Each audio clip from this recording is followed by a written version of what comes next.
ఒక్క జబ్బు మాత్రం మనిషిని పీడించబోతుంది. First discovery of human being is pillow. వెన్నెముక నుంచి బయటికి వచ్చేటువంటి వెన్ను నాడులే మన నొప్పికి కారణదాయకాలు. ఆహారంలో మార్పులు వచ్చినప్పుడు మన కడుపులో జరిగే కొన్ని రసాయన ప్రక్రియల వల్ల మన కీళ్ళ వాతం వస్తుంది. నేను చూసిన 25,000 కంటే ఎక్కువ మంది ప్యూర్లీ సర్జరీకి నా దగ్గరికి వచ్చిన వాళ్ళు. మీ ఆహార నియమాలు మారితే కీళ్ళ వాతం వస్తుంది. ఎండ ఎందుకు అంటున్నాను? Vitamin D deficiency. ప్రతిరోజు 20-30 నిమిషాలు ఎండలో తప్పకుండా నడవాలి. అంటే షర్ట్కి కాదు ఎండ, స్కిన్కి తగలాలి, చర్మానికి. 90% ఆఫ్ ఇండియన్స్ అన్నమే తినాలి, బియ్యంతో చేసే వస్తువులు. మన గురుత్వాకర్షణ రేఖ సెంటర్ ఆఫ్ గ్రావిటీని ఎప్పుడు షిఫ్ట్ చేయకూడదు. అదే main cause for spine damage. చిన్నపిల్లలు, అమ్మాయిలు, ప్రెగ్నెంట్ లేడీస్, మిల్క్ ఇచ్చే తల్లులు, మన సొసైటీ నుండి 50% పాపులేషన్ దీన్ని దూరంగానే ఉంచాలి. యాక్చువల్లీ పరుపుని మనం వారం 10 రోజులకు ఒకసారి రీసైకిల్ చేయాలి. దాని పొజిషన్ని 30,000 40,000 పెట్టి స్పెషల్ పరుపులు, స్పెషల్ దిండ్లు కొనాల్సిన అవసరం లేదు.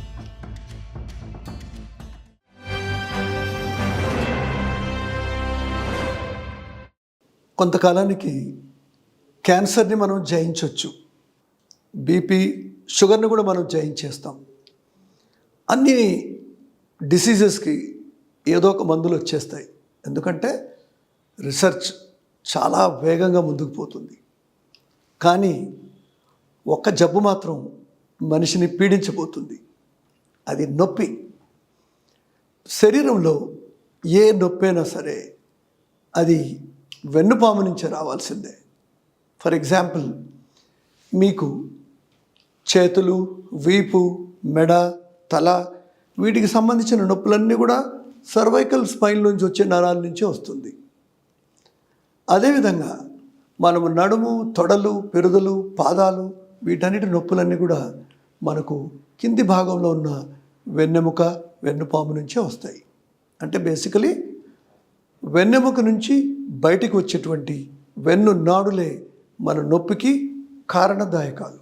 అయితే వీటి నుంచి నొప్పి కొత్త రోజుల్లో ఎందుకు ఎక్కువ అవుతుంది? ఎందుకంటే మన జీవితం యాంత్రిక జీవితంగా మారింది. ఎన్నో గంటల సేపు మనం కూర్చుంటున్నాం, బండ్లు నడుపుతున్నాం, రకరకాల పొజిషన్లో కూర్చొని ఫోన్లు చూస్తున్నాం, కంప్యూటర్లు వాడుతున్నాం. కానీ మనకు ఎర్గోనామిక్స్ తెలియదు. ఎర్గోనామిక్స్ అంటే మనిషికి యంత్రానికి ఉన్న అవినాభావ సంబంధం. ఎందుకంటే వీటి గురించి పాఠాలు మన స్కూల్లో లేవు. ఓన్లీ మనం వస్తువులు కొనుక్కుంటున్నాం, వాడుకుంటున్నాం, కెమెరా కొనుక్కుంటున్నాం, ఫోటోలు తీస్తున్నాం. కానీ దాని సెన్సార్ ఎంత ఉంది, లెన్స్ ఎంత ఉంది, అసలు ఇమేజ్ ఎట్లా అవుతుంది, కలర్ టెంపరేచర్ ఏంది, మనకేం తెలియదు. ఈ రీజన్స్ వల్లనే ఈ రోజుల్లో ఉన్నటువంటి మోడర్న్ హ్యూమన్ బీయింగ్ చాలా నొప్పులకు గురి అవుతున్నారు. మన దేశంలో దాదాపు 3 లక్షల నుంచి 4 లక్షల మంది ఆపరేషన్కి గురి అవుతున్నారు, మెడకి, నడుముకి. ఈ సంఖ్య కూడా చాలా తక్కువ. ఎందుకంటే ఇది ఓన్లీ పెద్ద హాస్పిటల్స్లో రికార్డు అయినటువంటి డేటా. ఇది కాకుండా ఊరి మూలల్లో, టౌన్ల్లో, చిన్న చిన్న పట్టణాల్లో వందల వేల సంఖ్యలో మనుషులు ఆపరేషన్కి గురి అవుతున్నారు.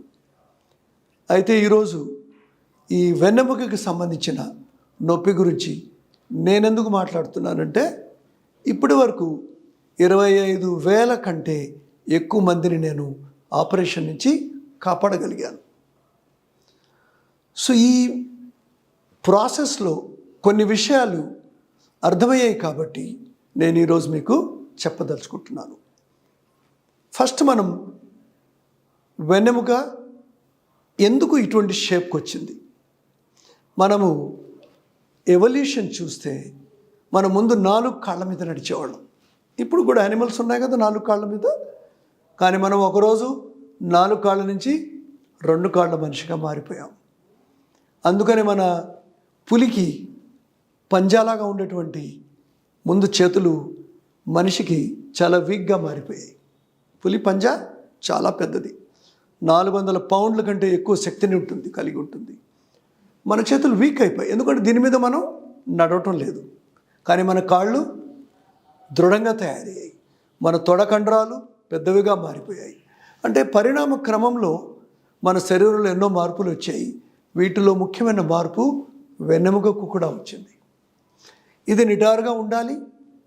బిల్డింగ్ అయితే ఇలా ఉండదు, అలా కదిలితే పడిపోతుంది. కానీ శరీరానికి ఉన్నటువంటి వెన్నెముక మాత్రం నిటారుగా ఉండాలి. మనం పనులు చేసుకోగలగాలి, ఆటలు ఆడగలగాలి, పరిగెత్తగలగాలి, అన్నీ చేయగలగాలి.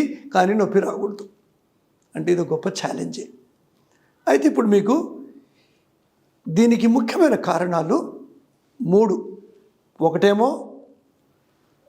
ఆహారం. అన్ని ఆహారంతోనే మొదలవుతాయి.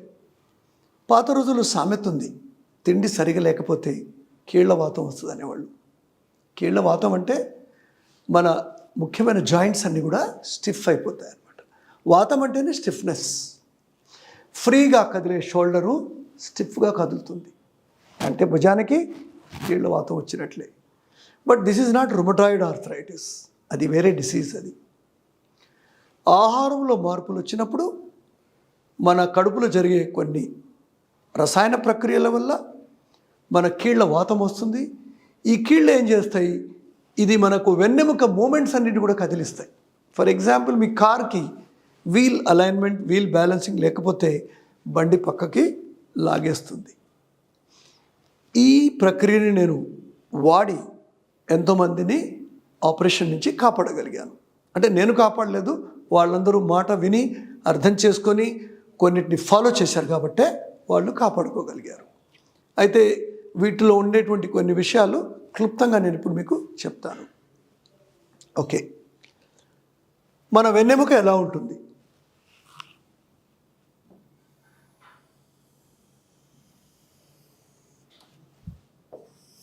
అలా ఉంటుంది, డబల్ ఎస్. అంటే ఎగ్జాంపుల్, మీకు మనిషి బొమ్మను దీంట్లో వేస్తే ఇలా ఉంటుంది శరీరంలో. ఈ కర్వేచర్ కనిపిస్తుందా మీకు, వంపు? అది చాలా ముఖ్యమైనది. ఇది ఎందుకుంది వంపు? ఇక్కడ కొన్ని అవయవాలు ఉన్నాయి, గుండె, ఊపిరితిత్తులు, వీటిని అడ్జస్ట్ చేసుకోవాలా.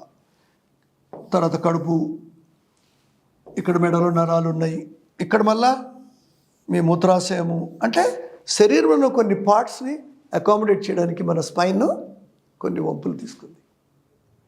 కానీ యానిమల్ స్పైన్ అట్లుండదు. ఫర్ ఎగ్జాంపుల్, మీకు ఒక యానిమల్కి తీసుకుంటే తలకాయ, తోక, 2 కాళ్ళు, దీనికి ఏం వంపులు ఉండవు. ఎందుకంటే ఈ వెన్నెముక 4 స్తంభాల మీద హాయిగా నిలబడి ఉంది. ఇది ఒక well stable building. But this is unstable building. ఏదైనా రీజను దీన్ని కర్వేచర్ని డిస్టర్బ్ చేసేస్తుంది అనుకోండి, అది నాశనానికి దారితీస్తుంది. కానీ మెడికల్ సైన్స్లో ఎంతసేపటికి ఆ డిసీజ్ పేరు కనుక్కోవడము, ఇన్వెస్టిగేట్ చేయడము, మందులు ఇవ్వడము లేదా ఆపరేషన్ చేయడమే జరిగింది. కానీ నా 40 ఏళ్ల ఎక్స్పీరియన్స్లో దీన్ని అర్థం చేసుకోవడం వల్ల ఎన్నో ఉపయోగాలు వచ్చాయి. ఒక మనిషి, ఒక ఆరోగ్యమైన మనిషి, కీళ్ళ వాతం లేని మనిషి 2 చేతులు ఇక్కడికి లేవగలగాలి. అర్థమైందా?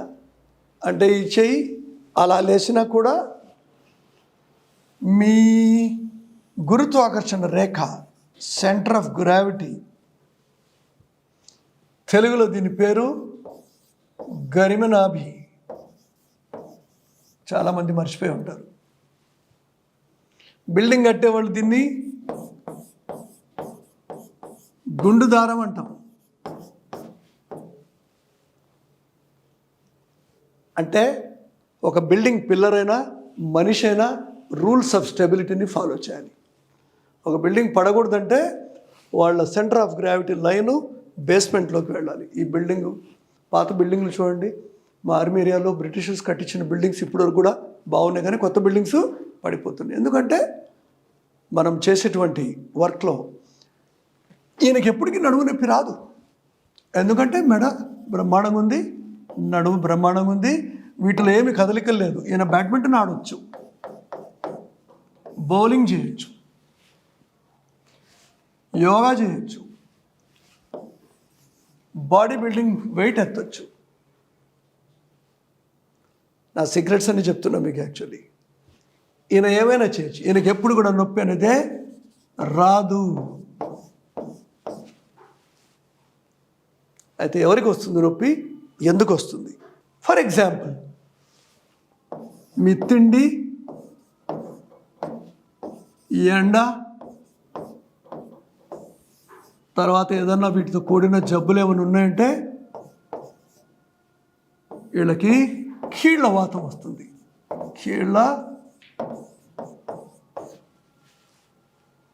ఇది అందరికీ తెలిసిందే, దీంట్లో మనం కొత్తగా రీసెర్చ్ చేయాల్సింది ఏమీ లేదు. ఒక హెల్దీ మనిషికి అన్హెల్దీ మనిషికి ఫస్ట్ డిఫరెన్స్ ఏంటంటే, అన్హెల్దీ మనిషి కీళ్ళు సరిగా పనిచేయి. మీకు జ్వరం వస్తే ఏం చేస్తారు? ఇట్లా ముడుక్కొని పడుకుంటారు. కరోనా వస్తే ఏం చేశారు? అందరూ కూర్చున్నారు. ఏమైనా బోర్ అయితే ఏం చేస్తాం? అట్లా పడుకుంటాం. కానీ ఆరోగ్యంగా ఉండే మనిషి, చురుగ్గా ఉండే మనిషి ఎప్పటికీ అన్ని జాయింట్స్ని కూడా ఫ్రీగా. So anything which effects joint, that is a serious disease. Next step చూపిస్తా మీకు. ఇప్పుడు ఈయన ఉన్నాడు, ఈయన 2 షోల్డర్స్ టైట్గా ఉన్నాయి. ఈయన ఇంతవరకే లేపగలడు, ఇంతవరకు లేపలేడు. ఇప్పుడు ఆల్మోస్ట్ 90% పాపులేషన్కి ఇదే ఉంది.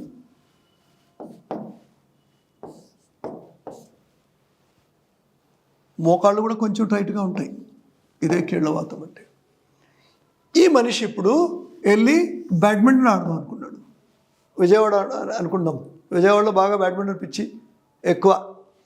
ఈయన సపోజ్ బ్యాడ్మింటన్ ఆడితే ఎలా ఆడతాడు?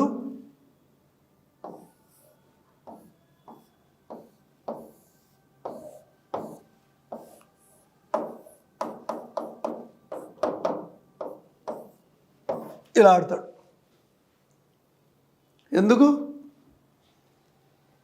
ఎందుకంటే ఈయనకి shoulder joint is frozen.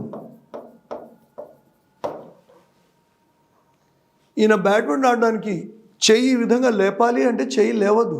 So ఏం చేస్తాడు ఈయన? బాడీనే రోజు బ్యాడ్మింటన్ ఆడాడు అనుకోండి.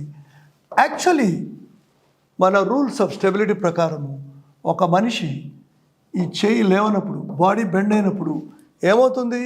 మీ గురుత్వాకర్షణ రేఖ బయటకు వచ్చేసింది, సెంటర్ ఆఫ్ గ్రావిటీ. ఇందాక మనం చూసాం కదా. అంటే యాక్చువల్ ఇదే పిల్లర్ అయితే, బిల్డింగ్ అయితే పడిపోతుంది, కానీ మనిషి పడ్డం లేదు. ఎందుకు పడ్డం లేదు? మనకు ఒక ఫ్లెక్సిబుల్ పిల్లర్ ఉంది బాడీలో. అదే మన వెన్నెముక. అదేమవుతుంది? మెడలో, నడుములో డ్యామేజ్ అయిపోతుంది.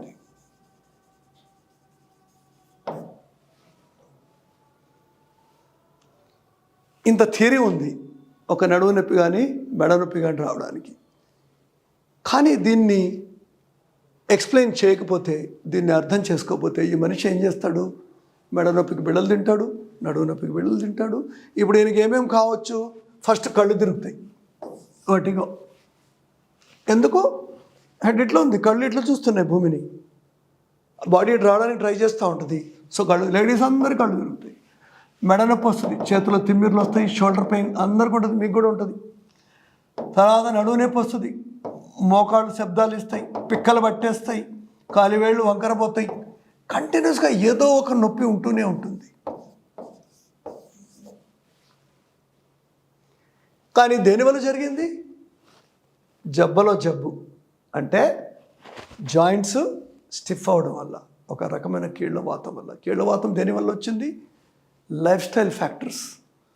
రోజు మంచి శరీరానికి ఎండ తగలటం లేదు, సరిగ్గా తినడం లేదు, ఒత్తిడికి లోనవుతున్నారు, సరి అయిన పొజిషన్లో పడుకోవడం లేదు, కంప్యూటర్లో వాడుతున్నప్పుడు ఎర్గనామిక్స్ తెలియదు, అన్నీ కలిపి మన జాయింట్స్ స్టిఫ్ అయిపోతాయి. దీనివల్ల మొత్తం బయోమెకానిక్సే మారిపోయింది బాడీ.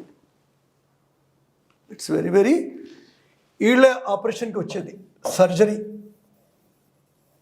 వీళ్ళ ఎంఆర్ఐ తీస్తే డిస్క్ బల్జులు ఉంటాయి, డిస్క్ ప్రొలాప్స్ ఉంటుంది డెఫినెట్లీ. కానీ మనం ఏం చేస్తున్నాం, ఇక్కడ ట్రీట్మెంట్ ఇస్తున్నాం, కానీ ప్రాసెస్ ఈ చెడగొట్టే విధానాన్ని మాత్రం ఎవరు ఆపటం లేదు. నేను చూసిన 25,000 కంటే ఎక్కువ మంది ప్యూర్లీ సర్జరీకి నా దగ్గరికి వచ్చిన వాళ్ళు. అంటే రేపో మాపో ఆపరేషను అంటే ఆపరేషన్ చేసే డాక్టర్ తప్పేం లేదు, ఇదంతా ప్రాసెస్ ఇస్ డిఫరెంట్ స్టోరీ. ఇక్కడ నొప్పి ఉంది, ఎంఆర్ఐ తీస్తాం, డిస్క్ బల్జ్ ఉంది, సర్జరీ చేయాల్సిందే, absolutely correct, is not wrong. కానీ దీన్ని తప్పించడానికి ఇదంతా మనము అండూ చేయాలి. మళ్ళా బేసికలీ చాలామందికి నడుము మెడకి సర్జరీ అడ్వైజ్ అయిన వాళ్ళు అందరికీ కూడా ఎవ్వరికి భుజాలు పనిచేయడం లేదు. వాళ్ళు చేయి లేపాలంటే ఈ విధంగా లేపుతున్నారు, కానీ ఈ విధంగా లేపలేకపోతున్నారు. ఇప్పుడు నాకు నడుము నొప్పి మెడ నొప్పి లేదు, నేను బ్యాడ్మింటన్ ఆడవచ్చు, ఏమైనా చేయొచ్చు, ఎందుకంటే my shoulder joint is free. అది ఫ్రీ లేకపోతే ఏమవుద్ది, మెడన్న బెండ్ కావాలా, నడువన్న బెండ్ కావాలా. అయితే ఇక్కడ క్వశ్చన్ ఉంది, మధ్యలో ఎందుకు బెండ్ కాదు? మధ్యలో మన పక్కటెముకలు రిబ్ కేజు మన వెన్నెముకని గట్టిగా పట్టుకొని ఉంటాయి. అందుకనే మనం ఇక్కడన్నా బెండ్ అవుద్ది లేదా ఇక్కడన్నా బెండ్ అవుద్ది, కానీ మధ్యలో ఎప్పుడు బెండ్ కాదు. ఇన్ఫ్యాక్ట్ పైన నుంచి కింద పడి ఎముకలు విరిగిన వాళ్ళలో కూడా ఎప్పుడు కూడా చెస్ట్ మధ్యలో ఉండేటువంటి వెన్నెముకలు ఎప్పుడు ఎరగవు, ఎందుకంటే దే ఆర్ వెల్ సపోర్టెడ్. ఇది మనుషులు ఎందుకు ఆపరేషన్కి వెళ్తారు అనడానికి ఒక ప్రక్రియ. స్టెప్ 1, మీ ఆహార నియమాలు మారితే కీళ్ళవాతం వస్తుంది. ఎండ ఎందుకు అంటున్నాను, విటమిన్ డి డెఫిషియన్సీ. నేనే మొన్న పబ్లిష్ చేశాను, vitamin D deficiency leads to frozen shoulders. అంటే డెఫినెట్లీ మీ షోల్డర్స్ టైట్ అయిపోతాయి. 3వ స్టెప్ ఏమవుతుంది, ఈ మీరు కామ్గా ఎట్లుంటే ఏం కాదు, కానీ మనం కామ్గా ఉన్నాం కదా, యోగా నేర్చుకుంటాం, షోల్డర్ లేవకపోయినా కూడా యోగాసన చేస్తాం, మనకు తెలియకుండానే పోయి బ్యాడ్మింటన్ ఆడతాం, స్విమ్మింగ్ చేస్తాం, రకరకాల యాక్టివిటీస్ చేస్తాం. అన్నీ కూడా మన భుజాలు ఫ్రీ లేకుండా చేసినప్పుడు ఏమవుతుంది, అది ఒక రెపిటేటివ్ స్ట్రెయిన్గా మారుతుంది వెన్నెముక మీద. వెన్నెముక మొత్తం కూడా రోజు రిపీటెడ్గా తనుకొని ఏది వీక్ ఉంటే అది ఫస్ట్ మెడ కానీ నడుము కానీ ఇన్వాల్వ్ అయిపోతుంది. తర్వాత ఎంఆర్ఐ తీస్తే ఆపరేషన్స్కి మనిషి రెడీగా ఉంటాడు. సో దీన్ని కాపాడుకోవాలంటే చక్కటి ఆహార నియమాలు ఉండాలి. ప్రతిరోజు 20-30 నిమిషాలు ఎండలో తప్పకుండా నడవాలి. అంటే షర్ట్కి కాదు ఎండ, స్కిన్కి తగలాలి, చర్మానికి. తర్వాత మీ భుజాలు మోకాళ్ళు గట్టిగా ఉంటే వాటిని ఎక్కువగా వాడకూడదు, అనవసరమైన ఎక్సర్సైజులు చేయకూడదు, ఎవడేది చెప్తే చేయకూడదు. మీ విటమిన్లు ఏమైనా తక్కువ ఉంటే వాటికి మందులు తీసుకోవాలి. తర్వాత మీ నడుముని మెడని గట్టిపరిచే వ్యాయామాలు చేయాలి. ఎంతోమంది వీల్ చైర్లో వస్తారు, స్ట్రెచర్లో వస్తారు, అయినా కూడా రికవర్ అవుతారు. అంటే శరీరం ఏం చెప్తుంది, ఎంతటి భయంకరమైన పరిస్థితి ఉన్నప్పుడు కూడా మనము వీటి నుంచి తప్పించుకోవచ్చు. సో తప్పకుండా మీకు ఆపరేషన్ తప్పదు అన్నారు అంటే ఒక్క గట్టి ప్రయత్నం అయితే మీరు చేయాలి. అయితే ఆపరేషన్ ఎవరికి కావాలి, ట్యూమర్ ఉంది స్పైన్లో, కావాల్సింది ట్యూబర్క్లోమా, సార్కోమా, ఆస్టియోమా, ఏదన్నా ట్యూమర్స్ స్పైన్లో ఉంటే చేయాల్సిందే. దెబ్బలు తగిలాయి, మోటార్ సైకిల్ యాక్సిడెంట్లో 3 ఎముకలు ఇరిగి, తప్పకుండా ఆపరేషన్ కావాల్సిందే. లేదా డిస్క్ బల్జే ఉంది కానీ రికవర్ కావటం లేదు, 6 నెలలు అయింది, సంవత్సరం అయింది, పెయిన్ రోజు రోజు పెరిగిపోతుంది, తప్పదు. అంటే ఆపరేషన్ చేయాల్సిన కండిషన్స్ తప్పకుండా క్లియర్గా డిఫైన్డ్ ఉన్నాయి. కానీ మన 80% మనుషుల్లో నడుము నొప్పి, మెడ నొప్పి, ఆపరేషన్ అవసరము అనే అడ్వైజు మెకానికల్గా వచ్చేటువంటి నొప్పులు. అంటే మనం ఇప్పుడు డిస్కస్ చేసినటువంటి ప్రాసెస్, ఈ ప్రాసెస్ అంతా నేనే పబ్లిష్ చేశాను, పుస్తకాల్లో లేదు, మెడిసిన్ బుక్స్లో. జబ్బలో జబ్బు పేదవారి జబ్బు అని చెప్పారు. అంటే పేదవాళ్ళకి తిండి ఉండదు కాబట్టి చాలామంది పాత రోజుల్లో షోల్డర్స్ ఇట్లా, అందుకనే వాళ్ళు ఇట్లా అడిగేవాళ్ళు, ఇలా ఎవరు అడగరు. చాలామంది ఆఫ్రికాలో ఉన్నప్పుడు చిన్న చిన్న పిల్లలు చచ్చిపోయేవాళ్ళు తిండి లేకుండా, వాళ్ళందరికీ కూడా షోల్డర్స్ ఫ్రోజన్గా ఉన్నాయి. అంటే కీళ్ళవాతం అనేది మొదటి మెట్టు, దాని తర్వాతే వెన్నెముకకి దాని ఎఫెక్ట్ అవుతుంది. సో మీరందరూ జాగ్రత్త వహించి జాగ్రత్త పడితే ఆపరేషన్ నుంచి తప్పించుకోవచ్చు, లేదా కొంతకాలం పోస్ట్పోన్ చేసుకోవచ్చు. ఏదైనా సరే డాక్టర్ని సంప్రదించి మీరు ఫాలో చేయాలి. All the best. అయితే ఆహార నియమాలు ఎలా పాటించాలి? సమయాన్ని పాటించాలి. ఎన్నో వీడియోస్లో చెప్తూనే ఉంటాం. పొద్దున్న 7:30, 8 కల్లా తినేసేయాలి, 1 గంటకు తినాలి, మళ్ళీ 8కి తినాలి. సొంత ఫుడ్ తినాలి. 90% ఆఫ్ ఇండియన్స్ అన్నమే తినాలి, బియ్యంతో చేసే వస్తువులు తినండి. నాన్ వెజ్ అయితే రోజు 1-2 గుడ్లు తినండి, మటన్ తినండి, చేపలు తినండి. కానీ ఆ తెల్ల కోడి, ఫారం కోడి ఎక్కువ తినొద్దు. నాటుకోడి దొరికితే తినండి. కోడి అనేది చుట్టాలు వస్తేనే కదా కోసేది మనం, కాబట్టి that is not a staple meet. అనవసరంగా ఈ మిల్లెట్స్, రాగులు, జొన్నలు, కొర్రలు, మొక్కజొన్నలు, ఎవరైనా చెప్పండి. ఈ మధ్యలో సీఎంలు కూడా చెప్తున్నారు, నేను ఇవి తింటున్నాను బాగు, అంతా అది రాంగ్, అన్సైంటిఫిక్ ఇన్ఫర్మేషన్. అవి ఫాలో చేయొద్దు. మీరు అన్ని కాయగూరలు తినండి, వండి తినండి. ఆల్కహాల్ తాగుతారా? ఎప్పుడన్నా ఒకసారి కొద్దిగా తాగండి. రోజు అట్టనే కొడితే డబ్బులు పోద్ది, హెల్త్కి హెల్త్ పోద్ది. బేసికలీ ఆహార నియమాలు సరిగా లేకపోతే మైక్రో న్యూట్రియంట్స్ దెబ్బతింటాయి. మైక్రో న్యూట్రియంట్ డెఫిషియన్సీలోనే మన జాయింట్స్ ఫ్రోజన్ అవుతాయి. రెండవది, ఒక 20 మినిట్స్ రోజు ఎండలో తిరగండి. సన్న శాండో బనీన్ వేసుకోండి, షార్ట్స్ వేసుకోండి. లేడీస్ కూడా తన పనులు అయిన తర్వాత 10 గంటలు ఆ టైంలో ఎండలో వెళ్ళి కొద్దిసేపు ఎక్స్పోజ్ కాండి. చిన్నపిల్లలకి స్కూల్స్లో ఇప్పుడు ప్యాంట్ షర్ట్స్ అయిపోయినాయి. మేమైతే ఓన్లీ చెడ్డీలు వేసుకొని వెళ్ళేవాళ్ళం. సో వాళ్ళని కూడా హాలిడేస్లో జూకి తీసుకెళ్ళండి, బయట ప్రదేశాలకు తీసుకెళ్ళండి. Search for an opportunity where you get expose to sun. అవకాశం గురించి మీరు ఎదురు చేయాలి. చిన్న నొప్పి వచ్చినా కూడా ఎగ్జామినేషన్ చేసుకోండి. దెబ్బలు తగిలినాయి, వంకర్లు ఉన్నాయి, ట్యూమర్స్ ఉన్నాయి, డిసీజ్ ఉన్నాయి, definitely you should go early to your doctor. Complete evaluation మీరు చేసుకోవాలి. అప్పటికేమైనా డౌట్స్ అంటే నా దగ్గర రండి, ఆపరేషన్ నుంచి తప్పకుండా కాపాడగలను. All the best. మొబైల్ అనేది ఇప్పుడు ఒక శరీరంలో ఒక అవయవం. Kidney, liver, mobile, spleen. ఎందుకంటే ఒక బాత్రూమ్ తప్ప 24 hours దీన్ని మనం పట్టుకొని తిరుగుతున్నాం. It's a wonderful instrument, lot of information, lot of advantages. అయితే ఎర్గోనామిక్స్ అంటే man machine arrangement is very important. ఈ మొబైల్ని వాడాలంటే మనం కామన్గా ఏం చేస్తున్నాం? ఈ పని చేస్తున్నాం. ఇమాజిన్, ఆల్రెడీ నా షోల్డర్ పెయిన్ ఉంది, ఇలా చేయడం వల్ల ఏమవుద్ది? మెడ, నడుము రెండు వంగిపోతాయి. దీన్నే ఫర్ ఎగ్జాంపుల్ కొద్దిగా సపోర్ట్ ఇచ్చి అలా చూశాను అనుకోండి, మీరు బ్రహ్మాండంగా వాడుకోవచ్చు. మాట్లాడాలనుకోండి, స్ట్రైట్ చెవి దగ్గరికి వెళ్తుంది. ఇలా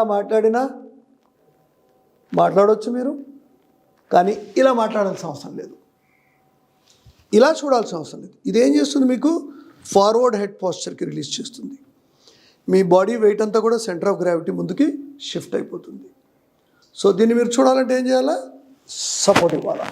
సంకలో చేయబెట్టుకుంటే మీరు హ్యాపీగా చాలా టైం మీరు చూడొచ్చు మొబైల్ని. మీకు బైఫోకల్ గ్లాసెస్ ఉంటే కొంచెం కింద పెట్టుకోవాలా, ముసలోళ్ళు, యంగ్ పీపుల్ ఐ లెవెల్లో పెట్టుకోవాలా. అంటే కన్ను మాత్రమే కదలాలి, కానీ మెడ కదలకూడదు. ఇంకొక ఐడియా, చిన్ డిప్ ప్రొసీజర్. చిన్ కదలొచ్చు కావాలంటే ఇక్కడికి, కానీ మెడ వంగడం అనేది లోవర్ బ్యాక్ వరకు వంచేస్తుంది. This and this and this. ఎక్కువ మాట్లాడాలి, మార్కెటింగ్ మనిషి అలసిపోతే ఇంకో చేయి వాడుకోవచ్చు. లేదు, మీరు బిజినెస్లో ఉన్నారు, చూడాలి అంటే ఒక ట్రైపాడ్ పెట్టుకోండి, దానికి పెట్టేసి ఐ లెవెల్ చూడండి. Best is bigger screen. దీన్ని ల్యాప్టాప్కి అటాచ్ చేయండి, డెస్క్టాప్కి అటాచ్ చేయండి, చూడండి. బ్రౌజ్ చేయాలా? ఎమర్జెన్సీ బ్రౌజ్ 2 చేతులు మీ బాడీ మీద పెట్టుకొని మీరు చేయొచ్చు. గుర్తుపెట్టుకోండి, మన గురుత్వాకర్షణ రేఖ, సెంటర్ ఆఫ్ గ్రావిటీని ఎప్పుడు షిఫ్ట్ చేయకూడదు. అదే main cause for spine damage, neck కానీ బ్యాక్ కానీ ఏదైనా సరే. ఇది క్లియర్? మనం బిల్లు ఎంత కడతాం? ప్రతి నిమిషానికి కడతాం. అంటే అర్థమైంది, 1 నిమిషం తర్వాత ఇది ఎక్కువ వేడెక్కుతుంది, దీని యొక్క రేడియేషన్ ఎక్కువ అవుతుంది. సాధ్యమైనంత వరకు మీరు ఫోన్ని వాడేటప్పుడు 1 minute 2 minutes కంటే ఎక్కువ వాడొద్దు. లేదు అట్లా వాడాలి అంటే దూరంగా పెట్టి లౌడ్ స్పీకర్లో వాడండి, లేదా వైర్ పెట్టుకోండి. ఫోన్ని మీ బాడీకి దగ్గర పెట్టుకోవద్దు. ఇప్పుడున్న మోడర్న్ ఆండ్రాయిడ్స్ అన్నీ కూడా 1/2 నుంచి 1 GHz వరకు మైక్రోవేవ్ని రిలీజ్ చేస్తాయి. అంటే quite a bit of radiation. ఒక ల్యాప్టాప్కి సమానం ఇది, అంత రేడియేషన్ ఇస్తుంది. సో ముఖ్యంగా చిన్నపిల్లలు, అమ్మాయిలు, ప్రెగ్నెంట్ లేడీస్, మిల్క్ ఇచ్చే తల్లులు, తర్వాత బ్రెయిన్ సర్జరీ అయిన వాళ్ళు, స్టెంట్ ఉన్నోళ్ళు, ఆలోచించండి. మన సొసైటీ నుండి 50% పాపులేషన్ దీన్ని దూరంగానే ఉంచాలి యాక్చువల్గా. అయినప్పటికీ ఇది గొప్ప వస్తువు కాబట్టి, హస్బెండ్ కంటే వైఫ్ కంటే ఇది ఇంపార్టెంట్ కాబట్టి దీన్ని జాగ్రత్తగా వాడుకుంటే దీన్ని మనం ఎంజాయ్ చేయొచ్చు. ఓకే. దిండు, తలగడ, పిల్లో వాడాలా వద్దా? మనిషి మొట్టమొదట కనిపెట్టిన యంత్రం ఇదే. First discovery of human being is pillow. ఎందుకంటే ఆది మానవుడు అన్నీ ఏరుకొని ఆహార పదార్థాలు అలిసిపోయిన నిద్రపోయేటప్పుడు తలకి డిస్కంఫర్ట్ అయ్యేది. అందుకు ఆకులు, కట్టెలు గిట్టెలన్నీ కట్టి పొట్లంలాగా తల కింద పెట్టుకొని పనుకునేవాడు. So first rule is pillow is a must. కొంతమంది పిల్లో వేసుకుంటే మెడపోతుంది, ఇది పోతుంది అనేది ఖచ్చితంగా తప్పు. రెండవ రూల్, ఎలా వేసుకోవాలి, ఎలా పడుకోవాలి. మీకు ఒక చిన్న ఎగ్జాంపుల్ చూపిస్తాను ఇప్పుడు. ఫర్ ఎగ్జాంపుల్, మీరు వెల్లికల పడుకున్నారు.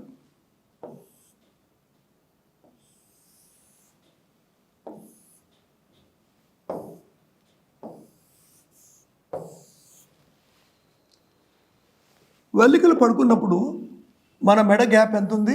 చిన్నదే ఉంది. సో మనకు దిండు ఎంత ఉండాలా? సన్నగా ఉండాలా.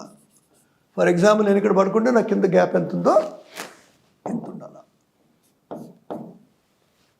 అంటే మన మెడ, బెడ్ సమాంతరంగా ఉండాలి. This is the rule. కానీ మనిషి వెల్లికలు ఎక్కువసేపు పడుకోడు.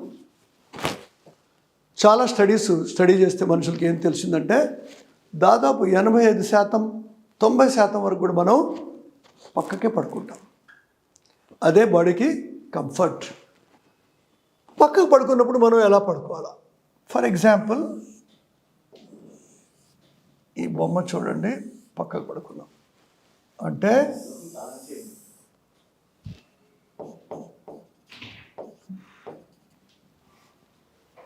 No this person is sleeping side ways.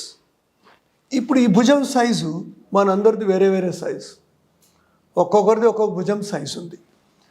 So మన పిల్లో ఎంత ఉండాలి? ఈ భుజం ఎంత ఉందో అంత ఉండాలి. దాన్ని ఎవడు చెప్పగలడు? No expert should say that నీ పిల్లో సన్నది వేసుకోవాలి, 3 ఇంచులు వేసుకోవాలి, 4 సమానమే లేదు. ఎందుకంటే ప్రతి ఒక్కరి భుజము సెపరేట్. అయితే ఇప్పుడు ఎంత సైజు ఉండాలి? ఇది బేసికలీ మన మెడ, మన బెడ్ సమాంతరంగా ఉండాలి. అంటే ఇలా ఉండాలి. నా భుజం ఎంత ఉంటే అంత ఉండాలి. అప్పుడు ఏమవుతుంది? మెడ కండరాల మీద, వెన్నెముక మీద ఎటువంటి ఒత్తిడి కలగదు. అయితే మనం పడుకునే బెడ్ చక్కగా మంచి మ్యాట్రస్ అయి ఉండాలి. సో మూడవ క్వశ్చన్, నేల మీద పడుకోవాలా, బెడ్ మీద పడుకోవాలి. మీరు చిన్నప్పటి నుంచి నేల మీద పడుకుంటున్నారు హోల్ లైఫ్ అంటే ఓకే. కానీ మీరు ఈరోజు సడన్గా మొన్నటి వరకు బెడ్ మీద పడుకొని ఇప్పుడు నేల మీద పడుకోవడం మంచిది కాదు. ఎందుకంటే మన శరీరం సాఫ్ట్గా ఉంది, అలవాటు పోయింది. లేచేటప్పుడు మోకాల మీద, నడుము మీద చాలా ఒత్తిడి కలుగుతుంది. So you must sleep on the cot, proper mattress and level pillow. అయితే మీకు డౌట్ రావచ్చు, సర్వైకల్ పిల్లో కొనుక్కోవాలన్నా, ఆర్థోపెడిక్ పిల్లో కొనుక్కోవాలన్నా, మెమరీ ఫోమ్ పిల్లో కొనుక్కోవాలన్నా, ఏవి కొనుక్కోక్కర్లేదు. Size only matters. మీరు ఇక్కడి నుంచి ఎంత థిక్నెస్ ఉందో అంత చూసుకోవాలి. సపోజ్ మీ ఇంట్లో అలాంటి పిల్లో లేకపోతే పాత చిన్న పిల్లో కిందనే బెడ్షీట్లు 2 మడత వేసి ఈ హైట్ని మీరు సెట్ చేసుకోవచ్చు. చిన్నపిల్లలది, వైఫ్ది, హస్బెండ్ది, మంచి ఆజాను బాహుల్ది, అందరిది పిల్లో వేరే వేరేగా ఉంటుంది. సో మనం అనవసరంగా ఎవడో ఏదో చెప్పేదాన్ని ఫాలో చేయకూడదు. This is the nature's rule. It is not my advice. This is how the body wants. శరీరానికి కావాల్సిన అవసరం ఇది. మనం ఎలా పడుకున్నా మన మెడ ఎప్పుడు కూడా భూమికి హారిజాంటల్గా ఉండాలి. అయితే ఏ సైడ్ పడుకోవాలి? Which side? Another question. దీనికి ఒక పెద్ద మాఫియా గ్యాంగ్ ఉంది. ఈ సైడ్ లివర్ ఉంటుంది, ఈ సైడ్ స్ప్లీన్ ఉంటుంది, ఇటు పక్క స్టమక్ ఉంటుంది, ఇటు పడుకుంటే ఇక్కడి నుంచి ఇటు వస్తుంది. అట్లా ఏమీ కావు. బాడీ మంచి వెల్ ప్యాకేజ్ మెటీరియల్. అలా అంటే బంగీ జంపింగ్ చేసేవాడికి కిడ్నీ లివర్ నోట్లోంచి బయటకు వచ్చేసేయాలి. అలా ఏం జరగటం లేదు. మనిషి శరీరం తన అనుకూలతని బట్టి బాడీలో ఏదైనా శ్రమ అయితే ఈ సైడ్ ఆటోమేటిక్గా మనం ఇటు తిరుగుతాం. కడుపులో కంటెంట్స్ ఇటు వచ్చి కొంచెం ఇరిటేట్ చేస్తే ఆటోమేటిక్గా బాడీ దానిను మారుస్తూ ఉంటుంది. సో బోత్ సైడ్స్ పడుకోవాలి. అర్థమైందా? రెండు వైపులా పడుకోవాలి. Very simple. పిల్లో తప్పకుండా వాడాల్సిందే. సైజు మీ సైజుని బట్టి, పెద్ద భుజానికి పెద్దవి.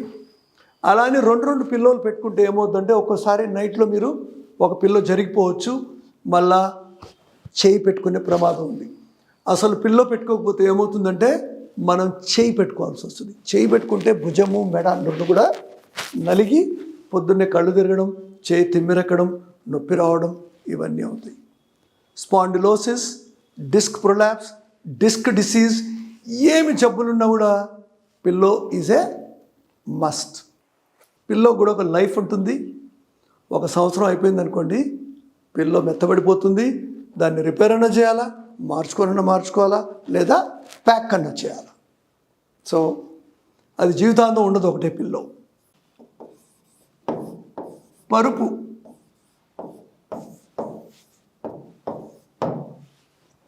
కదా, పరుపు అనేది అవసరమా లేదా? తప్పకుండా అవసరం. ఎందుకంటే మన శరీరం కూడా సాఫ్ట్. మనం పులిలాగా మన చర్మం ఇంతలా లేదు, సున్నితమైంది. పరుపుకి ఎన్నో రకాల మెటీరియల్స్ ఉన్నాయి. బూరగ దూది, ఇంకొక దూది, రకరకాల మెటీరియల్స్. ఇప్పుడు అయితే రెక్రాన్స్ వచ్చినాయి, చాలా మెటీరియల్స్ ఉన్నాయి. ఏదైనా ఒకటే. మన గోల్స్ ఏంటి? గట్టిగా ఉండకూడదు. హార్డ్ బెడ్ అనేది రాంగ్ వర్డ్. Firm bed. ఈ ఇంగ్లీషు తెలుగు ట్రాన్స్లేషన్ ఏమైంది? హార్డ్ అంటే గట్టిగా మనం ఆలోచిస్తున్నాం. అలా కాదు. It should be firm. అంటే పడుకొని చోటు గుంటపడి అట్లనే ఉండకూడదు. రెండవది, పరుపుని మనం వారం 10 రోజులకు ఒకసారి రీసైకిల్ చేయాలి. దాని పొజిషనల్ రీసైక్లింగ్ అంటే తలది కాళ్ళు వైపు, కాళ్ళుది తల వైపు. అవసరమైతే ఒక బెడ్ నుంచి ఇంకో బెడ్కి, ఇంకో మంచం నుంచి ఇంకో మంచానికి కూడా మనం తిప్పుతూ ఉండాలి. దీనివల్ల మన నడుము, పరుపు రెండు కూడా సేఫ్గా ఉంటాయి. ఎందుకంటే మీరు రోజు ఒకే వైపు పడుకుంటాం. మనం ముఖ్యంగా 80 కిలోల కంటే ఎక్కువ వెయిట్ ఉన్న మనుషులు పడుకుంటే స్లోలీ ఏమవుతుంది? పరుపు అణిగిపోతుంది. సో దీన్ని జాగ్రత్త వహించాలి. సో ఒక పరుపు లైఫ్ కూడా ఉంటుంది 4 ఏళ్ళు, 5 ఏళ్ళు, depending upon how heavy people you are. So అవసరమైతే వాటిని మార్చుకోవాలి. అలా అని మార్కెట్లో అన్నిటికంటే ఖరీదైన పరుపు నుంచి మొదలు పెట్టకూడదు. నేనైతే అన్నిటికంటే చీప్ అయిన పరుపు నుంచి మొదలు పెడతా. ఎందుకంటే లైఫ్ అనేది ఒకటే. అనవసరంగా 30,000, 40,000 పెట్టి స్పెషల్ పరుపులు, స్పెషల్ దిండ్లు కొనాల్సిన అవసరం లేదు. మెమరీయా? మనుషులకి మెమరీ లేదు, ఫోమ్కి ఎక్కడి నుంచి వస్తుంది మెమరీ? దేనికి ఏం మెమరీ ఉండదు, కంప్రెసిబిలిటీ తేడా ఉంటుంది. అందుకనే దానికి ఆ పేరు పెట్టారు. సో పాతకాలం వాళ్ళు బతికారు కదా మెమరీ ఫోమ్ లేకుండానే. సో మనం కూడా బతకొచ్చు.